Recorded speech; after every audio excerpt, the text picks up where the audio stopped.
Here with a deck profile for Gold Paladin, which I can't say I've done in a very long time. But, you know, Gold Paladin wasn't very good back in the days of Liberator. But now I feel that they kind of got back to their roots of decent random calling rather than shitty random calling. But, yeah, so let's just get started. Starter is Qoheleth, because he's really good. I'm not going to lie, I don't know any other options that you could run, because I haven't done research on the other options, because Qoheleth is that good. Basically, if you have Unite and GB1, you can put him in Soul, look at the top 3, call 1, it gets 2k, and then you shuffle.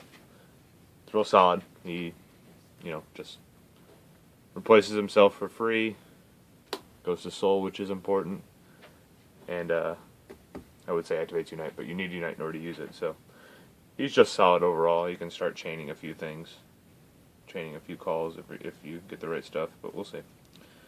For triggers, it's pretty kind of self-explanatory, especially for Gold Paladin. This is pretty much the lineup everyone's running: 4 heal, 4 lion, 3 flame of victory, and then usually it's 3 Jerry, and then 2 another stand. So Jerry is very important because it's Unite. It gets 3k, and then at the end of the turn that it attacked or boost, you can put it into Soul and then countercharge 1. So it goes to Soul and then it gives you an unflip. So basically, Jerry is very important to the deck because he's a solid attacker. 7k is not terrible. 7k booster is obviously on par, and then he frees up a spot, which is important, and then he gives you back your resources, which is important. So Jerry does a lot of work. That's why he's pretty much mandatory. I thought about bringing him up to 4 even, and cutting back on one of these. Catch Goal is kind of like a spot that you can do whatever with. Like I said, you can replace it with a 4th Jerry and then run 8 crit if you want, or you could run, I forget the name of it, but there's another stand that goes back to deck that gives 5k. Like, it's basically 5k, go back to the deck, and then draw a card. So you can recycle with those. Those are nice. I like Catch Call because, for some reason you don't have enough spots to activate Unite. He activates Unite on himself. Like, if you end up calling him, that's 1, and then you use his skill, and then you call 2. So that's one reason I like Catch Call, basically that, and then he's a do-over that shovels the deck. Like, so if you end up with a bunch of cards, a decent amount of cards at the bottom of your deck, you can call Catch Call and then try again to try to hit something else a little bit better. Honestly, calling triggers isn't the end of the world in this deck. There's certain ways that you can get them back from the field to the deck, but otherwise, honestly, all you want is it's that classic Gold Paladin thing of whatever, it's free. Like, it's quantity over quality, and plus you need to be able to almost all your triggers can leave the field in some way, except for Catch Call if you choose not to use the skill and your heals. So 10 of your triggers can leave, and Jerry's important. This adds to Soul if you need it. This adds to Soul, gives power, and replaces itself in the field. So all your triggers do very powerful things, and just help the deck function, which is very good, because you got to run triggers anyway, so you might as well make them as beneficial to you as you can. So, well, we're going to good ones. We'll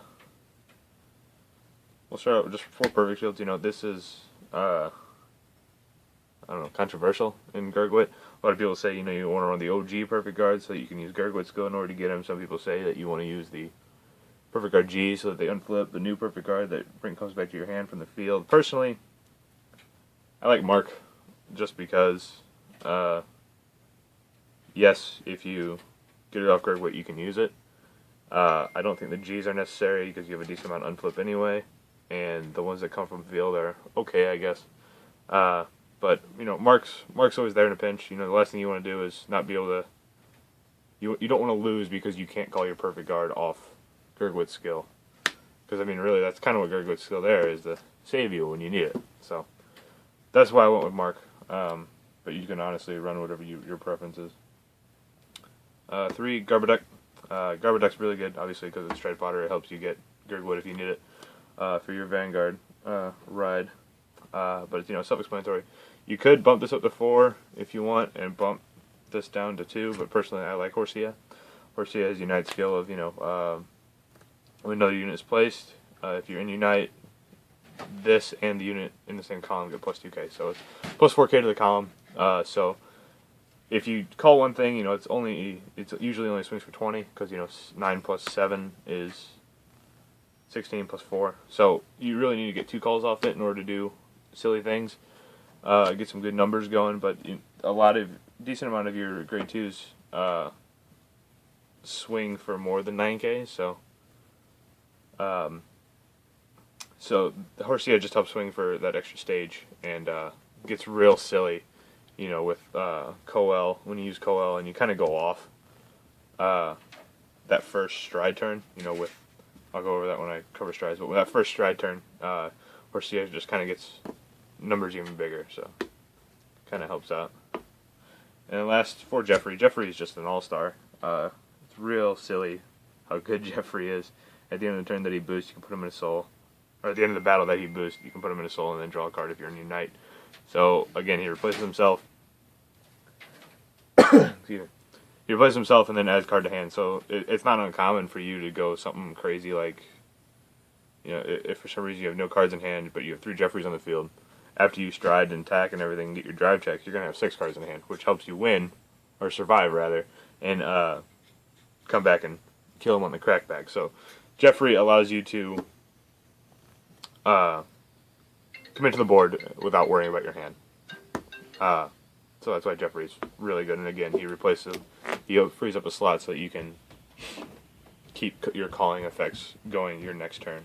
I'm not going to lie, my grade 2 lineup, I just kind of threw some stuff together, and it's been working for me. So I'll try to defend it as best I can. But 3 Bullregal. Bullregal's okay. He's got GB1 skill Unite on attack. He gets 5k to the end of the battle. So he's 14k attacker by himself with a 7k boost. That's 21. That's fine. You get some silly power ups in this deck. You know, with your 7ks and stuff. Horsia. All this other stuff allows you to just swing for bigger numbers than you could. You're running stand, so he's a good stand target too. To attack unboosted. So that's why Bulgar made it.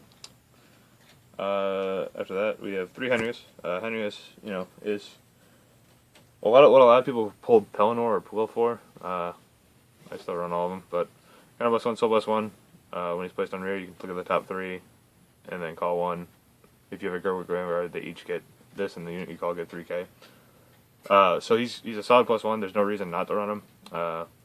You have ways to get back your resources, so the kind of +1, soul +1 isn't a hindrance. But the only real true downside is that he doesn't shuffle. So usually on the turn that first stride turn that I would go off, I would use him first, and then use Qoheleth. That way I could shuffle the deck. But yeah, that way. But you don't always have to. Sometimes, you know, you look at the top 3 and you have a bunch of cards that you don't even want to see ever again. Like let's say you put like 2 or 3 grade 3s to the bottom of your deck. You want those to stay there for at least the turn.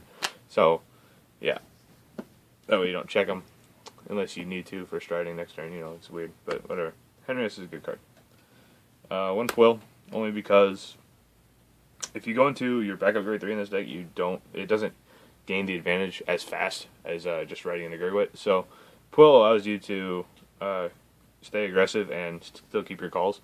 It's just kind of +1 on boost. Look at top 3, call 1, and then shuffle. So a lot of people cut him, and I get why. I ran him because I don't have a downside to running him, so you can easily replace him. And 2 Paramore. Paramore is, again, solid. He's worse than Henrius, but he's still worth running. He's at Unite, he gets +2k for the turn, and then on call, kind of +1 look at top 3, call something in the same column as him. So that's why he's really super restricted. I'm not sure why he's a triple R, but he is. But he is still pretty good to run. Still a solid +1. Still, you know, helps him by calling him and then using his skill. You instantly have Unite. So he's worth running only because he's free. Put it that way. His skill is free because of how much unflip you have. And speaking of unflip, we run 2 Marcia. Marcia's pretty good. She's AK, which is not the best, but she has resist and unite. Put this in unit soul, and at the end of each turn, you can put it in a soul. If you do, countercharge 1. So that means she has the soul, and then gives you a counter blast back. She can also, since she has resist, and it says on the end of each turn, if by some miracle you God hand a Link Joker player, you can keep both of these in your front row so they can't lock them. And then, you know, since Guardian the Guardian Circle adds to Unite, at the end of their turn, you can put these into Soul. And then you have enough Soul to Gurguit again, you know, Gurguit Stride rather. You have an extra Counter Blast for another Gurguit effect. And they couldn't touch your front rows to make it so they could limit your attacks because they have resist. So that's the main reason to run Marcia. Honestly, the AK only hurts you if you ride her, because there's other power-ups in this deck that it doesn't matter. But I wouldn't run her. A lot of people run 4 or 3. 2's fine, especially with Jerry. You don't hardly ever run out of Counter Blast. I'm very seldomly out of resources to keep playing the deck. Let's go into grade 3s. So, I'll just say Gurguit first. Gurguit is obviously a very good card. He wasn't, prior to a set 7 support, he was very, well, his support wasn't very good, let's put it that way. But he himself is very good. His GB2 skill is kind of +1, soul +1 at the beginning of the guard step, so before you guard at all for that battle, you can look at the top 4, call 1, and then add it to your guard that you would do. But then his on-stride skill is kind of +1, look at the top 4, call something, and then it gets +2k. So he's got a free +1, as many on-striders do. And then he's got a very defensive GB2, which is pretty cool. Didn't really expect that. It's cool that some clan got it, and I guess Gold Paladin should get it more than anyone else. Why not? But very solid. Him being a Gurguit is not as important for your stride deck as other decks. Like, there's no stride yet that says if you have a Gurguit Vanguard that I run. While he is your preferred ride target against anything that isn't Link Joker, it's not the end of the world if you miss him. You have other backup strides to help you recoup advantage. So I'll go into those. But first we have 4 Ezel Scissors, obviously there for the Link Joker matchup. Decent amount of Link Joker players at my meta, so there's no reason. I mean, most people already say that Scissors is the best backup because it gives you access to Mithril, and Mithril's a pretty good stride. But I mean, if you don't have the Scissors, your Link Joker matchup becomes a lot harder. But you can run Dongle or something like that, the grade 3 that has boost on call or something silly. There's a lot of cards that you can run. I chose Scissors because when I had them, I didn't have to go looking for them, and I mainly play this deck because it's Gold Paladin was the first clan that I got to in this game, so kind of brings me back to my good old days of 3 years ago, where Gold Paladin was the best clan in America, the way it should have been. Back with it before they were garbage as liberators, hot garbage as liberators. All right, so strides. Let's just do the G Guardians. Rhea. You have, how many is it? 2 or more. 2 or more rear guards against +5k, so it's a 20k shield for free essentially. Unless all your rear guards had an effect that disappear at the end of the field, which is pretty hard. Jerry, if your field is full of Jerry, Marcia, and Jeffrey, you likely not have this off. But it's essentially a free 20k shield, worth running. Once set 9 comes out, I'm sure you can drop one of these for a VMAX, for a Dismal rather, to guard against VMAX. Or you could drop one of these, but personally I like Slammy a lot. Slammy is only 15k shield, but it allows you to return a card from your rear guard to your deck, which no, that doesn't help against VMAX.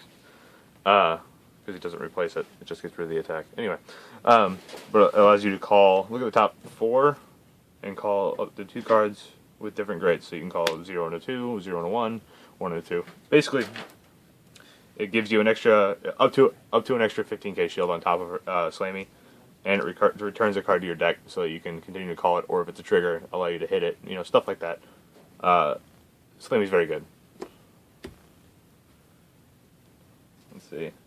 And then for the other stuff, if you obviously I do run a full playset of Mithril. A lot of people went down to 2, which is fine. If you only have 2 or you only want to run 2, you go ahead. I like 4 because since we have a Glorious Reigning Dragon in this deck, if you do run into Ezel first and then stride into Ezel, that gives you the 2 face up when you do go into Glorious, so it's instant call 3 from Glorious. You don't have to worry about G-guarding or something like that. Plus, Ezel is just a very good card, even outside the Link Joker matchup.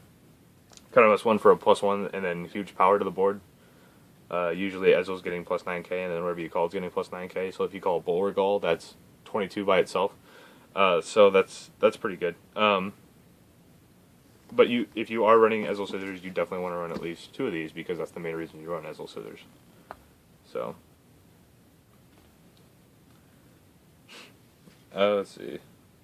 And 4 Glorious Reigning. Yeah, card's good. It allows you to get a minimum of 4 good attacks for the turn. You know, with Horsia, Horsia gets big numbers with this because you're likely gonna call at least 3 things whenever you go into it. So that if you have a Horsia that's active, that's +6k to, or +12k to the column.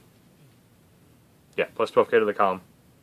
And then you still have trigger checks off this, the attack from whatever you just called, and other stuff like that. So, and its effect is essentially 3, because if you call 3, you Soul Blast 1, countercharge 1. So it only costs Counterblast 1 to begin with. So Glorious Reigning Dragon is a very good card. And it should definitely at least be run at 2. I run 4 because, again, there's no reason not to. And then I run 2 Gurguit. Gurguit's obviously infamous for being a very good game ender. He's very absurd skill. Counterblast 1, Soul Blast 2. He gets 5k for each of your rear guards, and each of your rear guards get 5k. So if you have a full field, that's instant 50k power to the board. And then you can usually do it 2 or 3 times. So if they're at 5 and they don't have 3 perfect shields, they're probably dead. If they're at 4 and they don't have a perfect shield, they're probably dead. It ends games if they're close, if they're within reach of dying. Like if they're at 4 or 5, they're likely not going to survive. Especially if you use it twice. Because you have your stands, you have just huge power coming at him that he ends games. I only run 2 because if for some reason I have to, it doesn't, I'm able to go back into it. 1 is probably enough, but 2 is there just to be safe. There's no reason, if it's available to you, to not run 2, so might as well.